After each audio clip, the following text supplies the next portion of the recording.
want to promote your business? Do you want to talk about your nonprofit organization? Do you want to talk about your culture? Introducing the online web TV, Afrique Today, Fogham, where you can watch us live at the same time on 4 platforms: Facebook, YouTube, Twitter, and using the Afrique Today app. Download our app today for Android or Apple. Promote your business today.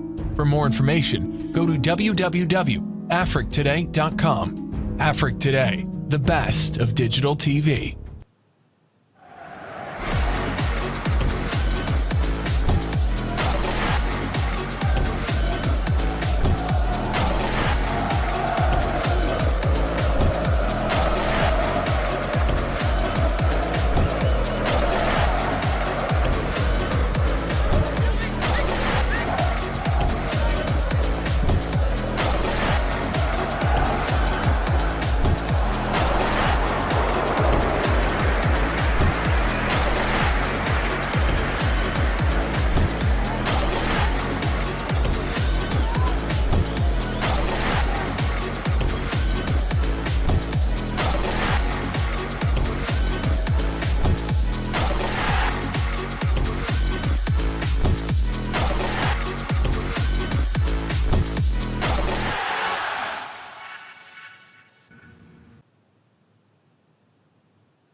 Want to promote your business? Do you want to talk about your nonprofit organization?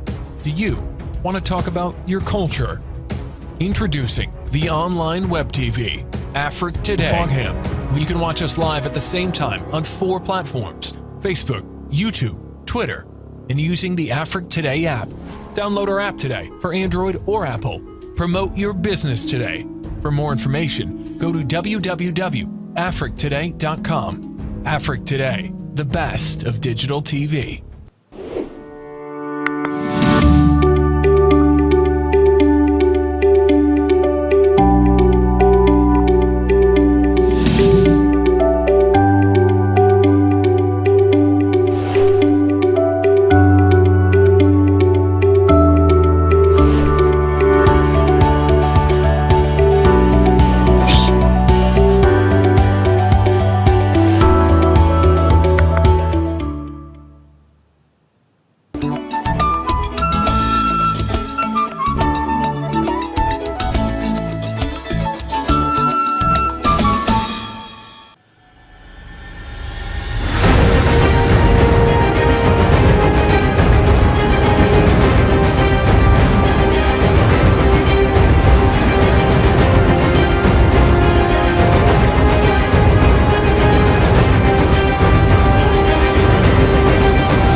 Hello and welcome to American Africans United.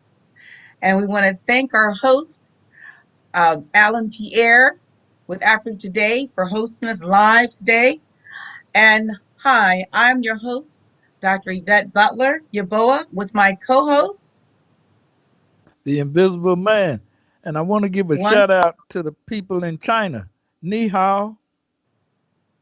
That's wonderful, it. wonderful. And, oh, I'm sorry, you had something else you had to say though? No, no, I got friends and family watching from China, so I just wanted to say hello to them. Wonderful, wonderful. And just let people know this is a live show. And so you can call in. So the call-in number will be up there very soon. And as you know, we usually start our show with a little video, but this time we're going to jump right into it because we have a very, very special guest and a very good friend of mine that I'm really excited who's here to be here today. And as if you saw the information that came out and what's going on and everything, and we have to think about it. We say COVID-19. Hmm. We have a vaccine now, right? So Yep. now what? Now that we have one vaccine and more coming out, now what?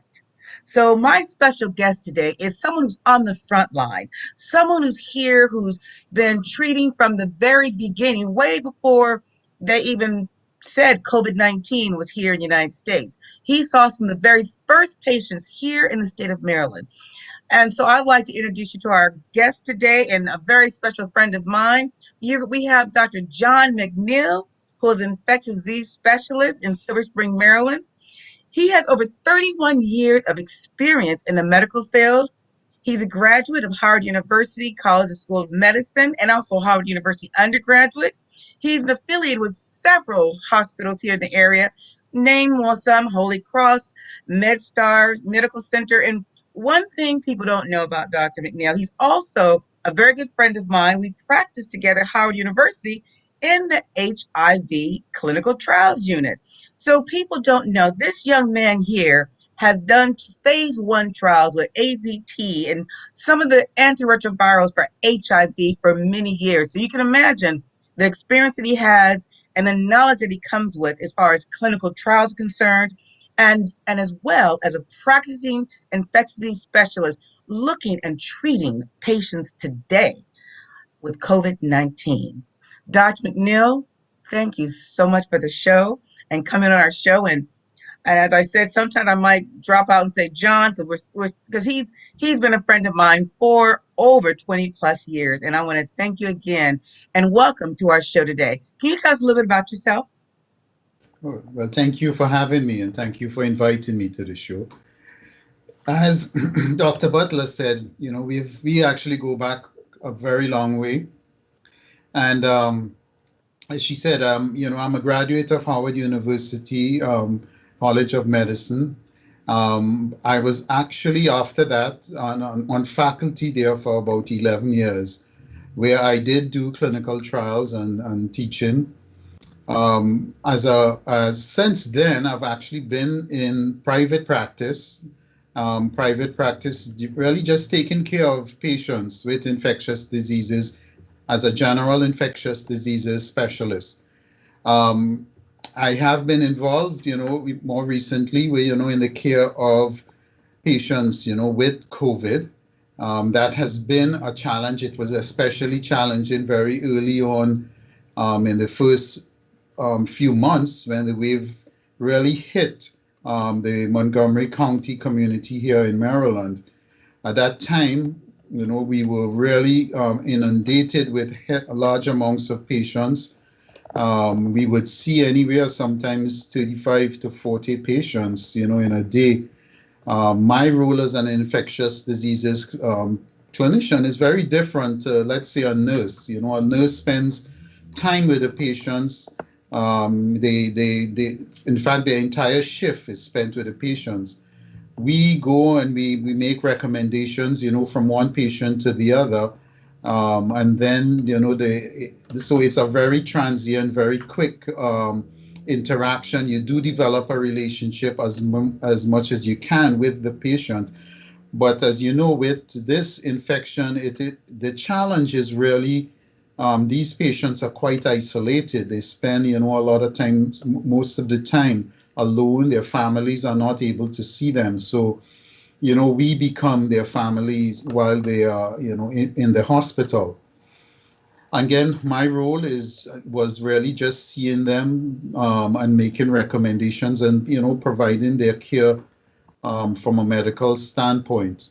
the there was a time, after in the summer months when things were relatively quiet here, and I saw much fewer patients there.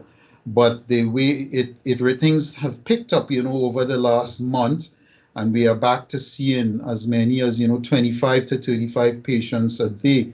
Then on the last week, I was seeing 35 patients on a daily basis with COVID infection. It's very exhausting, and I really I really am in awe of the others who do this work, especially the nurses who are there with the patients, all throughout the day.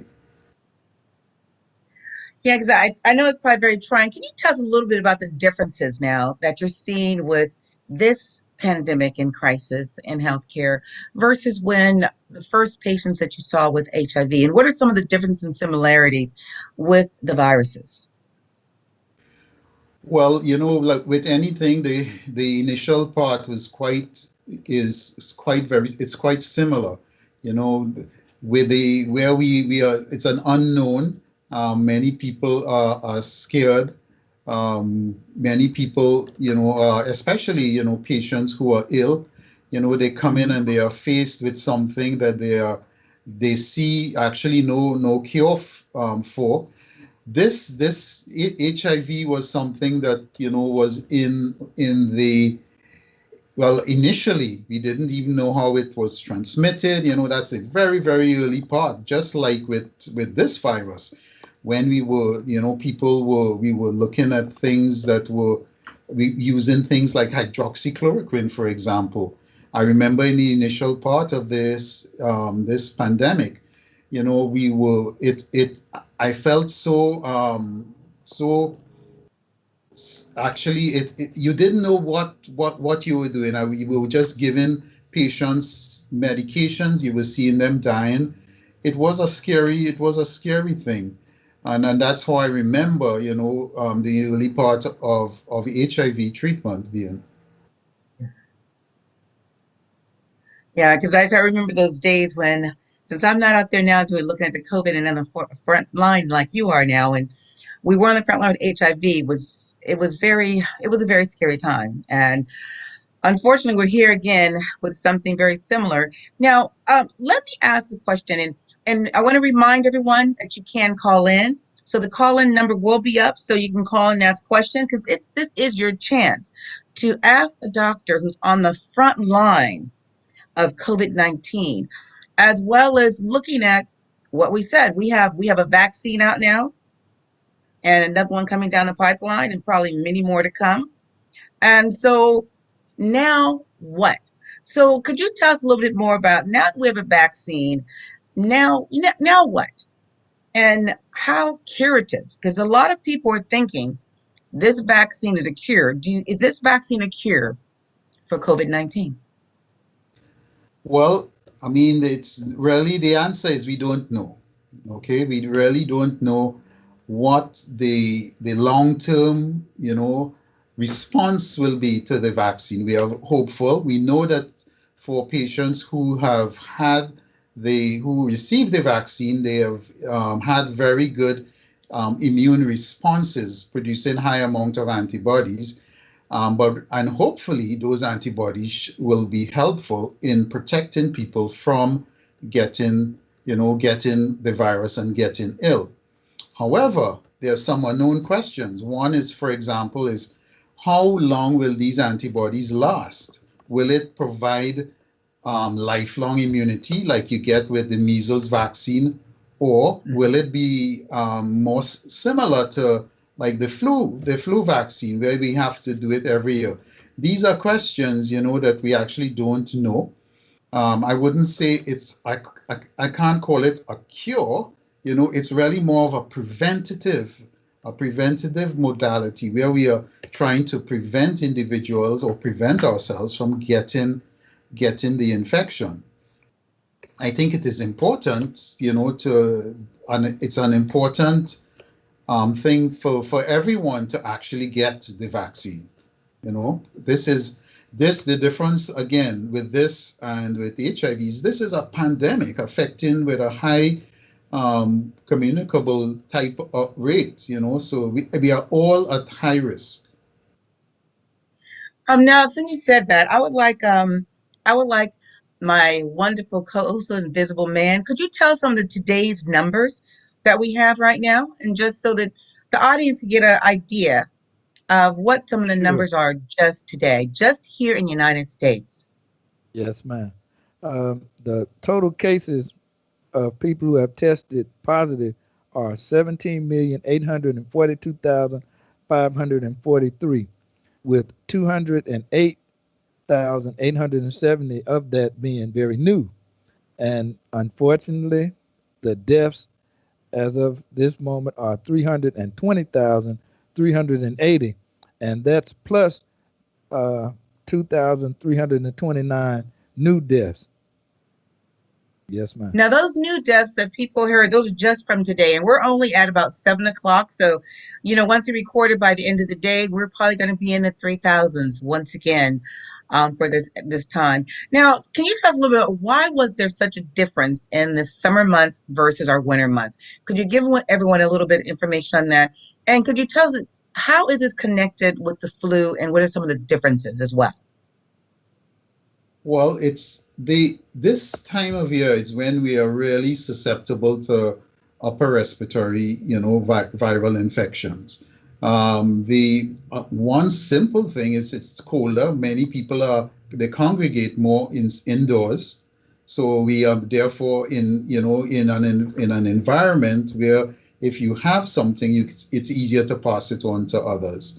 This is the time when the flu is also more predominant, but it's not only the flu, it's other upper respiratory viruses. It's colder, you tend to produce more, there's more mucus production, more susceptibility to these infections. The immune system, sometimes it's not as robust, in the cold environment. So, what are some things that you, as a physician, could recommend for some of the people out here today? What we can do, if those who, since they have this pyramid of when they'll roll out the virus. And before we talk about the roll of the virus, I want to take a step back, talk about people of color.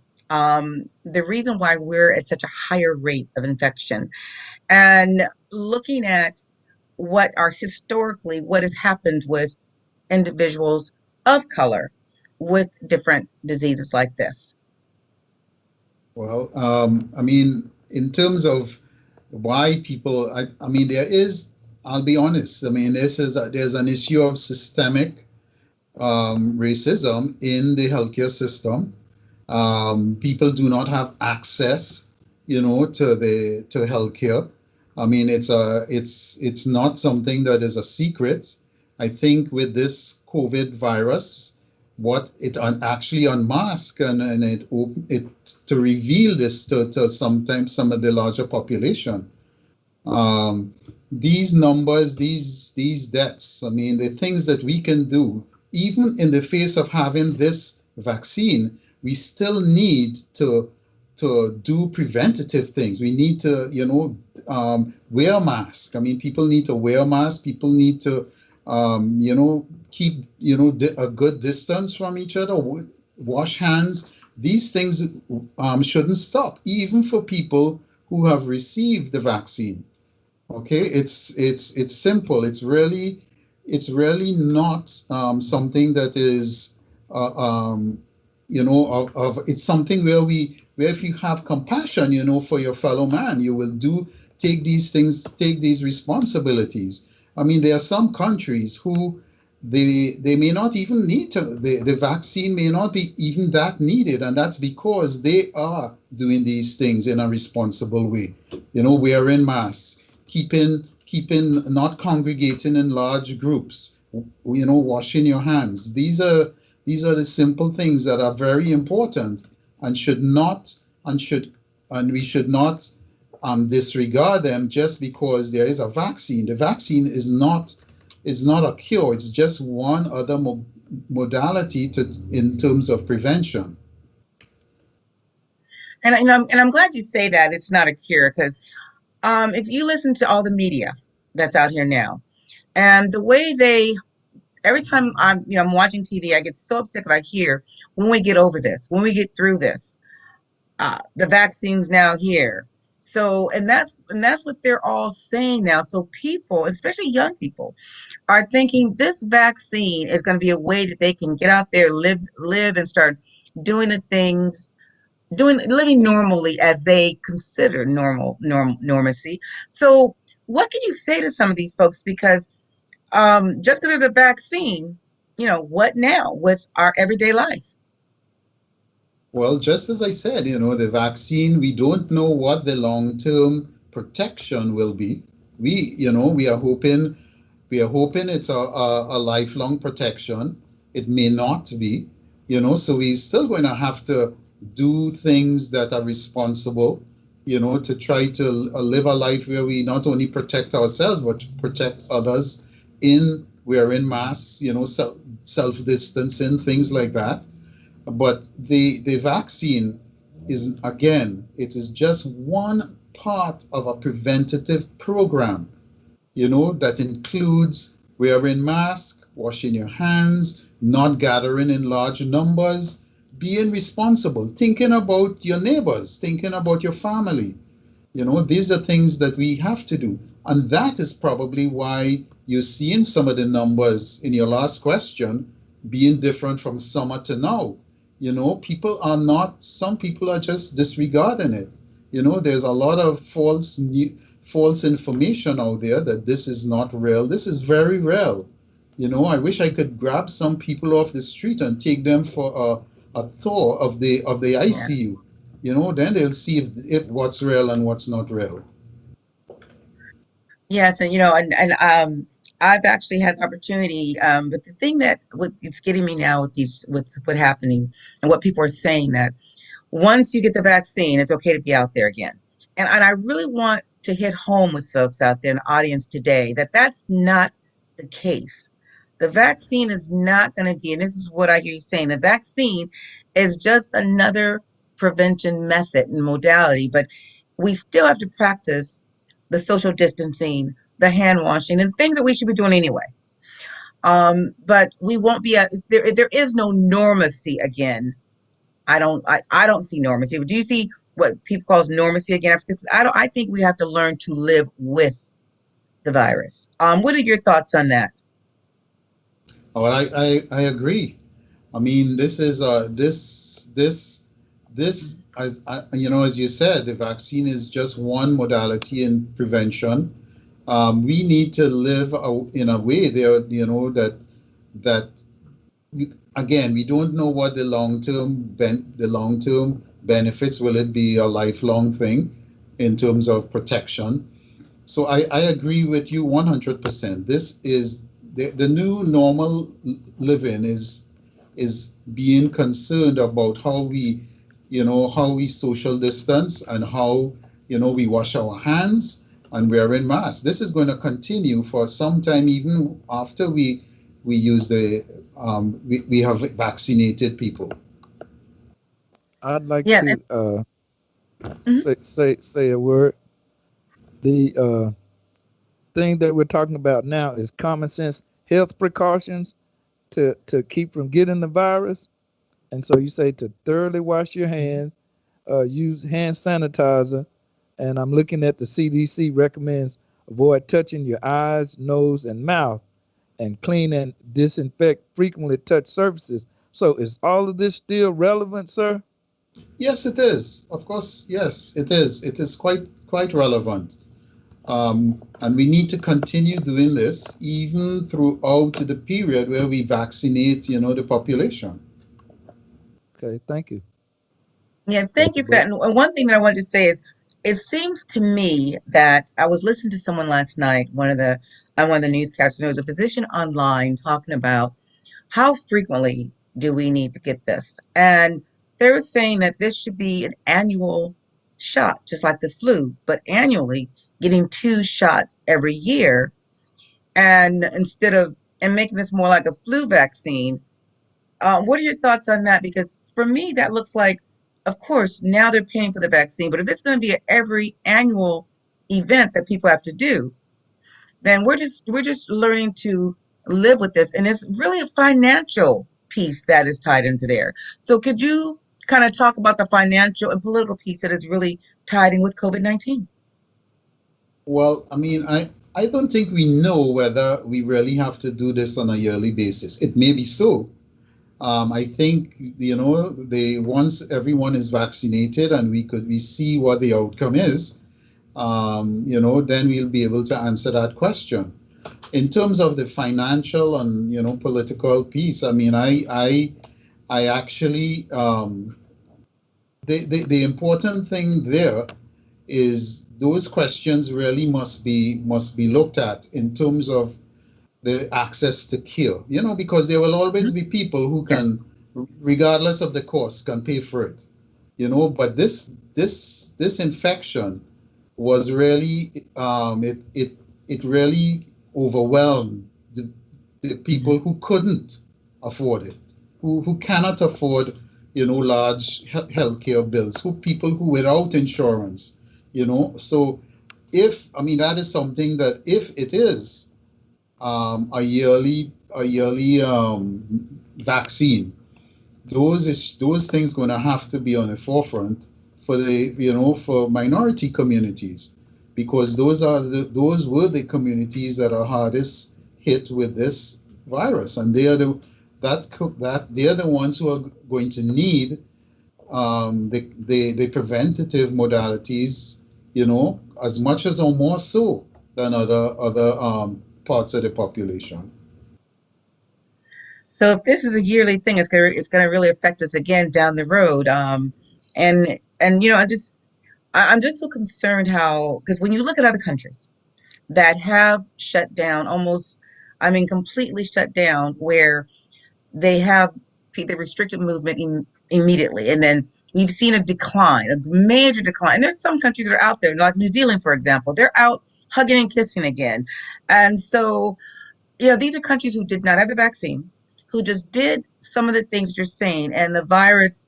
And how did the virus leave those communities? That's what I asked. How did it leave those communities as it did? And why aren't we practicing more of those and building up our own immunity?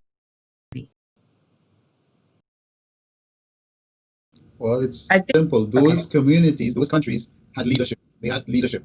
They had someone who took, the initiative to try and to care for their population.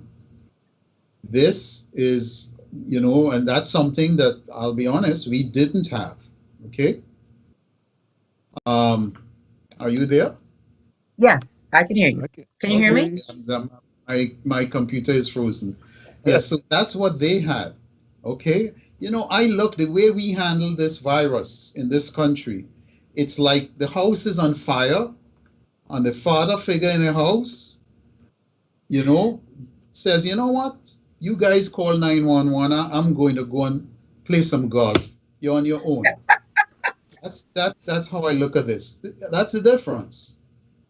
Yeah, and it's showing right now, unfortunately, with the cases we're seeing increasing, and other countries not being where we are. So, um, I wish we'd have done better in the beginning, and now we're at a stage where everyone's hoping, they're wishing, and they're putting all of their energies and everything into this vaccine and into these vaccines that are coming out. And is that realistic? Because I just, for me personally, I look at, we still don't have a vaccine for HIV. Mhm. So how are we truly going to get a vaccine that works for 90? And I will never say, because nothing's never 100%, but that is safe and effective for majority of the population. Well, we need to take some. We need to the lesson to learn something from HIV.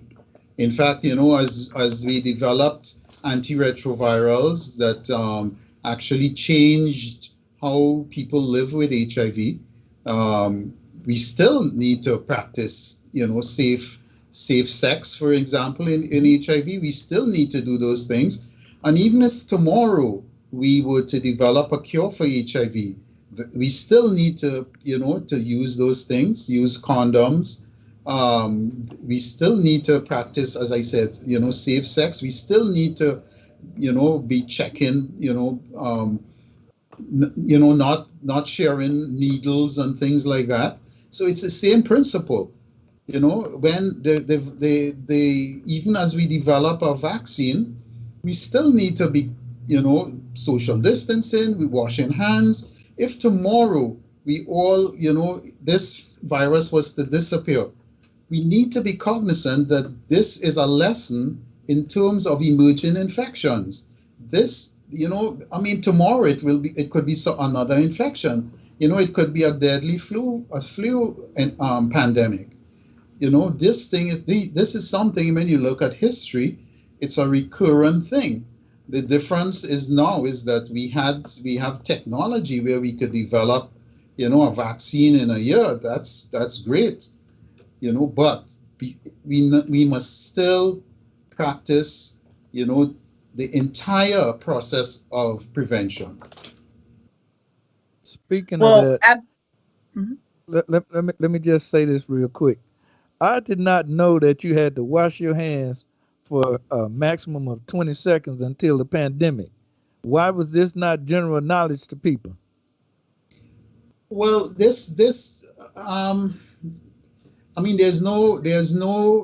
no one knows for sure in terms of how long you need to wash your hands. Washing your hands for 20 seconds is something that actually is done. It has always been done in a hospital setting. In fact, it's something we call standard precaution, where you wash your hands, before and after seeing a patient, or you use these hand sanitizers. The 20 minutes really probably came seconds. about. I'm sorry? 20 seconds. I'm sorry. Yes, excuse me. Yes. Yes, 20 minutes. That would be a really, really clean hands. 20 seconds. Yes, sir. It came about because of the different, types of pathogens, because, for example, in a hospital setting, you may have what we call MRSA, methicillin resistant Staphylococcus aureus, which, versus Wait a something. minute now. You have to use terms we can understand. Okay, it's a resistant skin bacteria that causes very serious infections. Yes, sir. Versus something called there's another pathogen like Clostridium difficile. It causes a very severe cases of a colitis causing diarrhea, and you get it really sometimes you get it from the hospital setting that produces spores. So really, you can't tell someone in a hospital setting, all right, you wash your hand for 10 seconds, that's good for bacteria, but you wash your hands for 20 seconds when they have, they might be at risk for spores. You need to wash your hands. You need to come up with one standard way of doing it. It may be you need to do it less for one pathogen versus another, but you don't know what pathogen a person has. So you try to wash it the best way possible, and that would be, the 20-second mark. Yes, sir. Now we have a caller on the line, so let's take this caller, and then we're going to get into the virus itself and start talking more about some of the side effects. Caller, please state your name and where you're calling from. Your first name, where you're calling from, and ask your question, please.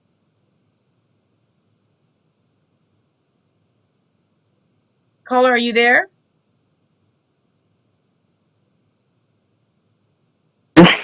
She has me on hold. Maybe I should hang up and call back again. No, we hear you, caller. Caller, we hear you. Okay. My name is Monique. I'm calling from California. And why are there 2 vaccines required for the COVID virus and only 1 vaccine for the flu virus? The Actually, you need two vaccines for this virus. Really, the second one is almost like a booster effect. It has nothing that is, it really is not unique to the virus per se, or the, it's just that as you develop the vaccine, they noted that you needed a second vaccine to have a more permanent type of reaction. You see, we actually do that with, there are other vaccines that we do that with, like hepatitis. You know, the hepatitis A vaccine, you need two for that. For hepatitis B, you need three for that. It really depends on the vaccine and the type of immune response that you get. And so you want to do it where you get the best immune response that will last the longest. And it's really unique to the vaccine per se. Yeah, thanks so much for that question, caller. And now I want to dig right into some of the side effects that we've been seeing. And I would like for you to talk a little bit more about some of the side effects and if some of these side effects are permanent. So, could you tell me a little bit more? Because we've heard people getting Bell palsy, having these huge allergic reactions, and also we've heard of some deaths. So, could you tell us a little bit more about some of these side effects and how important are these side effects? And then what real phase? Are we still in trials with this and now we're just using human subjects more so at a larger level and larger volume? I know Well, that's a a lot, lot, didn't I? yes, but let me see if I could answer it. A lot of the side effects, for example, the Bell's palsy. For those of you who don't know what Bell's palsy is, it's a paralysis of some of the facial muscles. Sometimes it typically occurs on one side of the face. It is something that most times for 80% of people who get it, it's a temporary thing, but it can manifest itself sometimes as twitching. So you get twitching in the face. Some people get a mild weakness of the muscles, and some people get it's totally weak, where you have no movement at all. As I said, 80% of people get it. It actually occurs with many viruses, okay, not just but the question really is about the vaccine.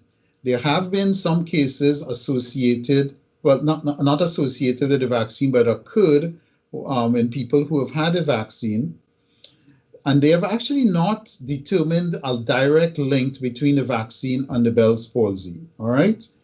I think there were like maybe 7 or so cases. I'm not sure if that has changed.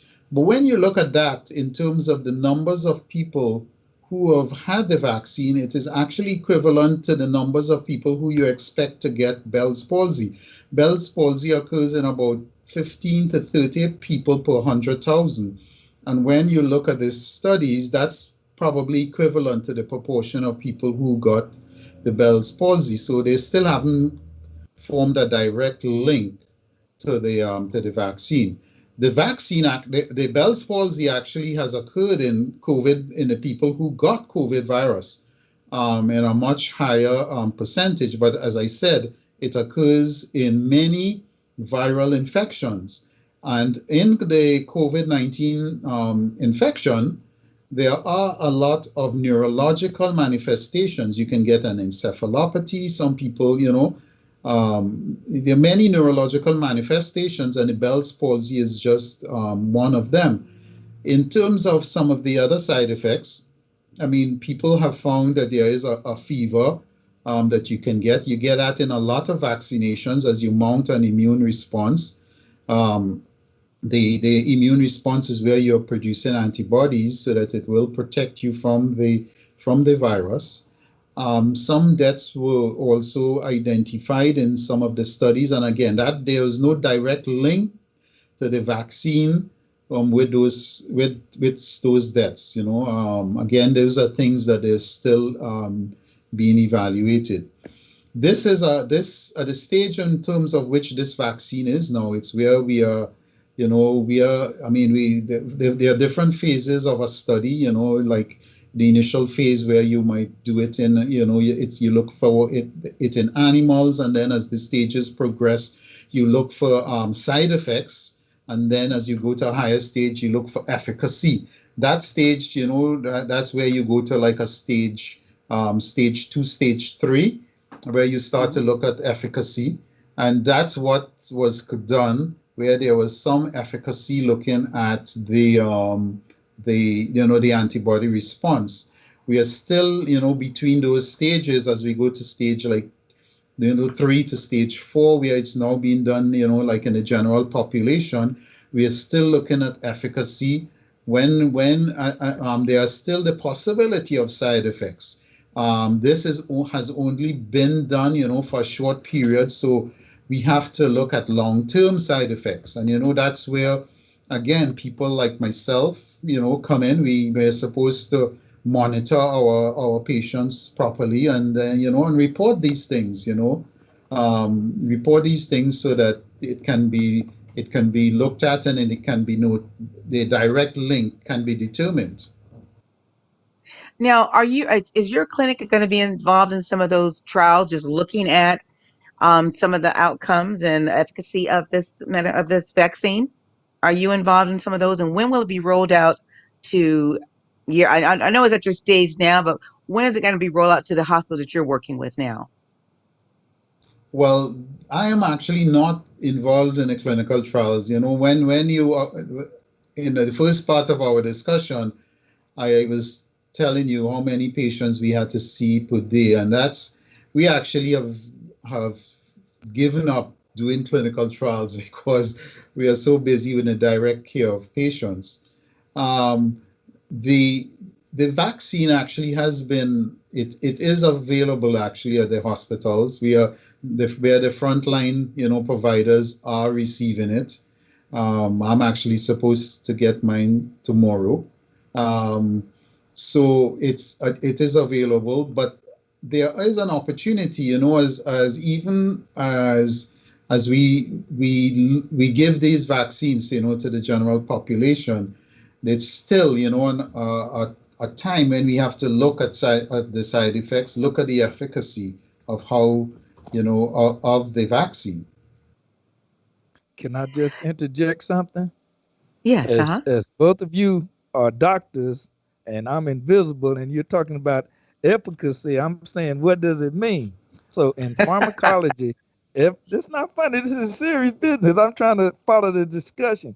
In pharmacology, efficacy is the maximum response achievable from an applied or dosed agent. Does that sound? Can you It's that's turn about, that into real people talk, well, that to even simplify it, how please? how well does it protect us from getting the COVID-19? Is it Oh, okay. That's basically the bottom line, Yes, is it sir. going to work so that we can have some, go back to some normal type of life? Yes, sir. no, Okay. and thank you for that too, because sometimes as physicians we kind of forget our audience, and audience do forgive us. I know everyone probably doesn't have the same background and knowledge and know some of these terminologies, but we have another caller on the line, and so caller, please state your first name, where you're calling from, and your question, please. Okay. This is Monique calling from California. And what Again, about hello, Monique. promoting immune boosting vitamins to prevent or decrease the time of the illness, like maybe vitamin D, C, and zinc? That's Wow. actually a good question. We actually use in patients who are hospitalized and we are treating them, even when we are treating them with like steroids, or we're using the drug to inhibit the viral proliferation called remdesivir, we give all our patients vitamin C and zinc on a daily basis. So it's something that we recommend, and we do it, even in conjunction with the, in the patients who we are treating. We give, even in the patients in the ICU, in the intensive care unit, we give them vitamin C and zinc. So that's a good question. I think it's an important thing to do. Now, what about vitamin D? Now, I was talking to another physician in North Carolina, and they're giving up to 50 units of vitamin D because they have found that when some of the New York study, they did a prospective study looking at especially African Americans coming in, people with more melanin in their skin, having a decrease or low levels of vitamin D. So, are you also recommending vitamin D? Because that is something that I know other places are looking at, and they've found there's been a deficiency in those who are coming in to the hospital with COVID. Yeah, I've heard of some anecdotal or some small experiences, if you want to call it that, of people who have used vitamin D. I think there's some people looking at it right now. I don't think there's any what we call in the clinical trials, randomized studies. That's where you look at patients who got vitamin D versus patients who didn't, and comparing them to see who did better or worse. It is something that I actually recommend to patients. I recommended it, to be honest, before the COVID. In the 9 out of 10 patients I see, they are low in vitamin D. And it's beneficial, in other ways. So I think it's a good area it's an important area of study, and it's something that I recommend. I mean, there's really no it's a win-win, because there's other benefits to it. I want to Now we say have another this. caller on the line. There's Go ahead. two callers on the line. Go Um, ahead. go ahead. Okay, can we get the caller in, and then Invisible Man will take your comment after that. If we can get Sure. the caller, caller, please state your name, your first name, where you're calling from, and your question, please.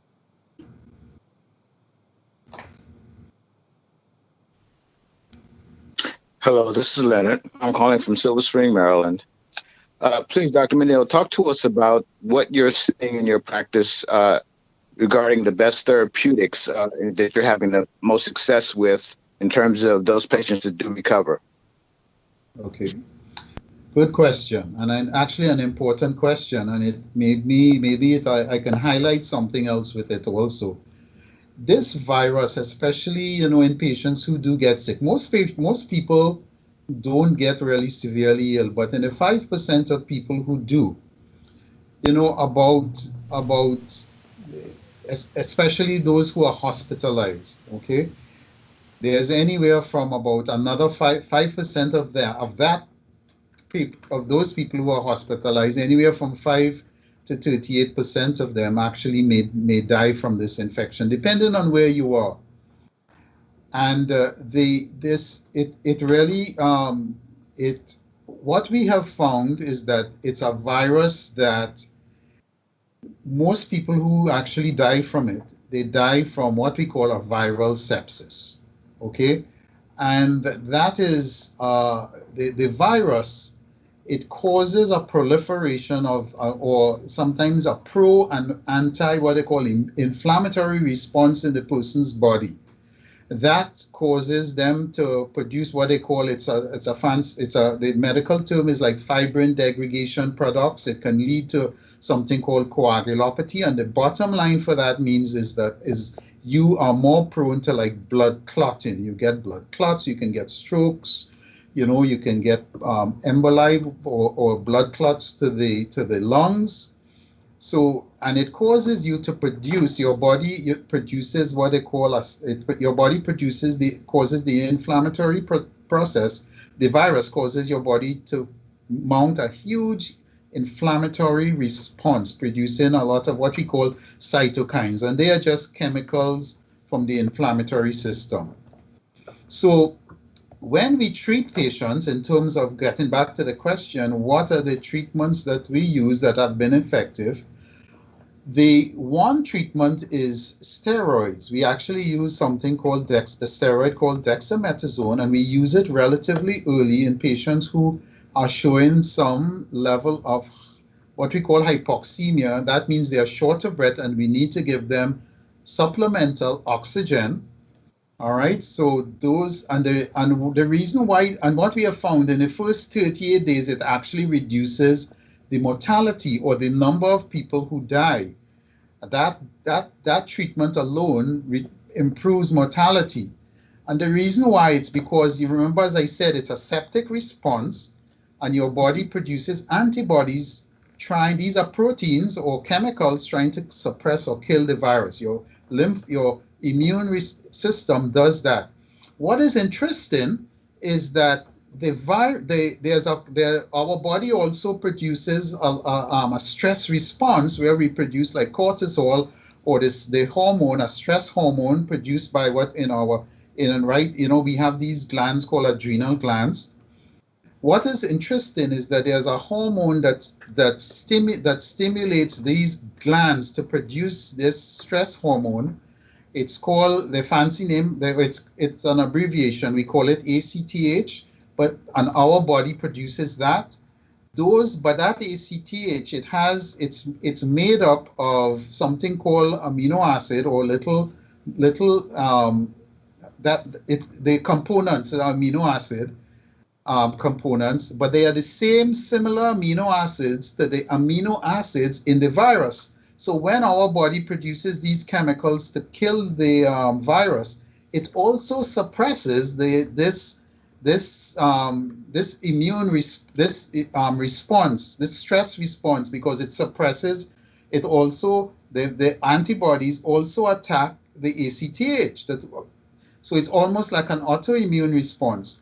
So therefore, it inhibits the cortisol being produced by our bodies. So we then need to, by giving additional steroids, the dexamethasone, we are able to overcome that, and we can produce the steroids necessary to help the inflammatory response, or the stress response, to kill the virus. So that's one modality, the dexamethasone. The other thing we do is we inhibit the growth of the virus, so we use a medicine called remdesivir. And this is a medicine that actually inhibits the proliferation of the virus. And what we have found is that they're still looking at it, but there's some data that shows if you give it relatively early, in the early part, in patients who are now becoming hypoxic, as I said, or their need for oxygen is increasing, if we give it relatively early there, we can actually reduce their symptoms, the duration of their symptoms, and we can reduce it anywhere from like 11 days to 5 days. If we wait too long, when patients need additional oxygen, it really may not be that effective. So that's the second modality that I think has been very useful relatively early on, when patients now begin to get short of breath. If you wait until they are intubated, it really is probably too late. And the third and final thing is, as I said, you get clotting, because of the way the inflammatory response works. What we do is we anticoagulate patients. We give them things to inhibit this coagulation that occurs. So those are the three successful ways in which we have been. I think when we do it in a timely way, it can be helpful. Yeah, thank you for that. Now, one question I do have quickly is, why aren't the companies, all these pharmaceutical companies, looking at more of immune boosters to boost our immune system versus just going straight to vaccines? Is there a reason about why they're not doing more around just helping us stay healthy in our own bodies, fighting off viruses? Because tell me a little bit, because our bodies do that. So can you tell us, or if you know, why they've run straight to vaccines versus looking at some more immune boosting therapies? Well, I mean, the reality is, I mean, the companies that, the way we fight, we control viruses, and the way we have been successful in controlling viruses is with vaccines. All right, and that has been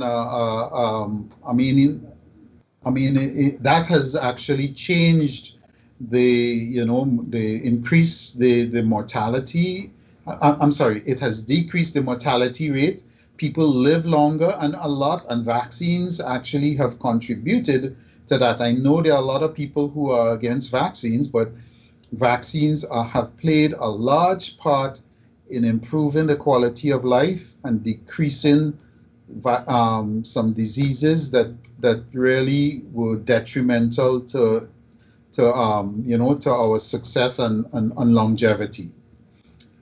The I mean, using immune boosters and things like that, it's good, but the science for that is not as developed as with in terms of the vaccines. In terms of using immune boosters, um, there's a lot of variation in terms of someone's immunity. There are a lot of people who are very immunocompromised, and whereas a vaccine might will be useful and helpful in a patient like that, it may be more difficult, for example, to use some type of immune booster or something like that in someone, let's say, who has a bone marrow transplant versus someone who is healthy. And as we look and as we develop something in a pandemic, we need to try to develop something that will be effective in all people, not just some versus others. Okay. All right. Thank you so much. And I think the Invisible Man had a question or comment. Yeah. No, I'm really angry because before you asked the question that he just answered, the answer that he gave was exactly what I wanted to comment about. So, Dr. Mcneil, you stole my answer. Oh, I'm sorry. Next. Okay. Yeah, I mean, but I think I got it. Now, here's something. This is pretty serious. We, and I use the term Afro descendants. Dr. Fauci. This is a quote from him. Ready? So the first thing you might want to say to my African American brothers and sisters is that the vaccine that you're going to be taking was developed by an African American woman. Now, is that the truth, or did she just participate in the team, or can you enlighten us on that, sir? Well, I don't know her exact role, but I believe it was more of a team. I think she had a lead role and was a significant part of its development. Yes, sir. So I don't want to belittle anything. I mean, I don't know of, the exact role. Yes, sir. But I think it's really commendable, and I really, admire, her contribution Yeah, and that's her Dr. intellect to Corbett. be able to Yes, do sir. that. Dr. Corbett is her name. Yes. Kismikia Corbett. Yes. Yes, sir. And the other thing, I was talking with someone, and the best way, can you just walk outside in the sunshine and get vitamin D?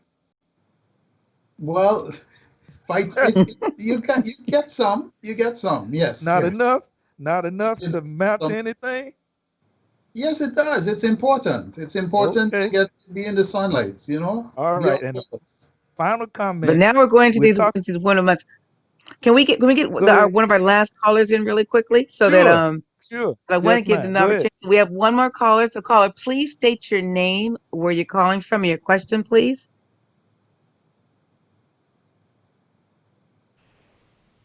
Okay. This is Monique again from California, and I'd like to know, when will it be safe to travel? Good question. That's it's hard to say. It's really hard to say when it will be safe to travel. I mean, people are traveling already. Okay. In terms of, and I'm assuming your question means to travel in the way we did. I think we need to see, we need to take small steps. We need to see how the response of the vaccine, slowly, and even in the future, when we have vaccinated everyone, we still need to be cognizant that the vaccine is only one modality of prevention, and we still need to wear masks and to be careful how we travel. But I don't think we know as yet. Just let's see how things play out with the vaccine. I see we should keep recommending people to doing all the precautions that they've talked about already. Staying Yeah. staying staying home basically. Staying at 6 feet away.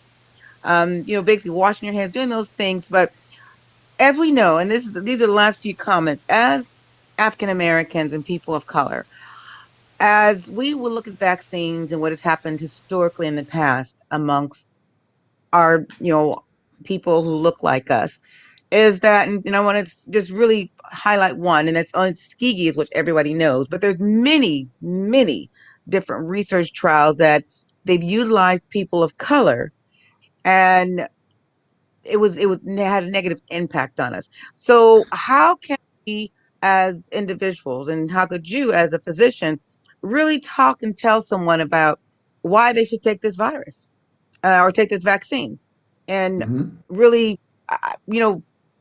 how can you tell someone, because there's so many of us on the fence as far as with vaccines, and because we know the history of what this country has done. Yeah, you bring up a good point. I mean, I think it's important, especially as based on what's happened historically. It really is the responsible.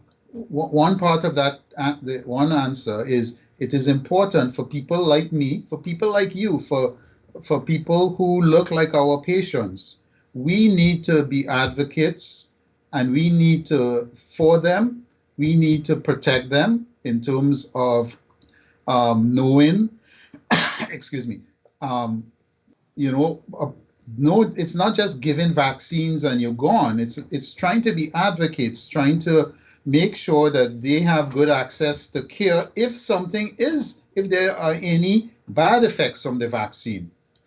We need to be knowledgeable. We need, as providers, as minority providers, we need to try to be as knowledgeable as possible about the studies, about the vaccines. And again, we need advocate for our patients' health. Um, this is different. It's a different time to Tuskegee, but there is still, as we saw, as this pandemic demasked, what's really going on in the healthcare of minorities in this country. It really is important for us as advocate to know. Again, knowledge is power, and that's where we as providers, we need to again be knowledgeable advocates for our patients. And I think that's part of the issue with things like Tuskegee. They were not they didn't have providers like us, Yes. protecting those patients, or with the voice to protect those patients. But we have to make that voice heard. Well, I want to thank Dr. McNeil so much for this talk today, and really talking about folks. And the last question I want to ask you, do you think people should be tested? Do we think everyone should get tested for COVID-19? I'm sorry, I didn't hear the question. You broke up a bit there. I'm sorry. Do you think that everyone should get tested for COVID-19? Not necessarily. I actually don't. I mean, it's really, first of all, we need to monitor our resources. It's not the test is not available everywhere in the same magnitude. We need to monitor our resources, and so that people who really need to be tested, are. Um, we need to make sure that people have access to testing, okay? And we need to use it in the right way. It's not, I'll give you an example, a quick example. I mean, I have a patient who just wanted to be tested, all the time. It's more of a nervous anxiety. So we need, it's not the right thing, and it just created more anxiety in that person. I think it's more the preventative things are good. I think as we need and understand the disease, understand the symptoms. If you have symptoms, then you can be, you should then seek testing. All right. Well, thank you so much, Dr. McNeil. And always, I says, and always a good friend and colleague. I want to thank you so much for coming on the show tonight on behalf of Afrique Today. But we're going to finish off with the commercial, because for those of you who actually do want to get tested, especially here in Maryland and Montgomery County, testing is available free for those who want to be tested, and actually who really need to be tested. So we would like to actually show a commercial. We want to thank again Afrique Today for allowing us this opportunity for every Friday on at 7 o'clock. Next week, we're going to re-air Mass Incarceration Part 2 because we've had a lot of folks asking for that to be re-aired. So I would love to have you watch it, come with us next Friday and look about how we can solutions again to mass incarceration. So on that note, Dr. Mcneil, I want to thank you again on behalf of Afrique Today and American Africans United and our invisible man, the co-host. Thank you. Thank you. Thank you so much. I'm Raheem Devon. This is a PSA public service announcement for all my sisters and brothers that are worried about COVID-19 over the holidays. Don't stress, just take the test. I'm going to say it again. Don't stress, just take the test. Listen to me, Love King of R&B. Follow me on this. The folks from Fit Fathers have partnered with the African American Health Program Executive Committee to provide free COVID-19 testing across Montgomery County for all Black residents. Once again, for all Black residents, free COVID testing. So don't stress, just take the test. For a list of testing sites and resources, please visit aahpcovid.com. Again, aahpcovid.com. Get your free testing on. Please keep in mind that we're being affected the hardest by this. The best way to know what's going on and what's going on with your health is to get tested. When you arrive for the test, you will also receive a free COVID-19 swag bag that includes a mask and sanitizers and all that good stuff. Again, visit aahpcovid.com for a testing site near you in Montgomery County, Maryland. Love life. It's Raheem Devon. I love y'all. Stay healthy. Stay safe. Peace.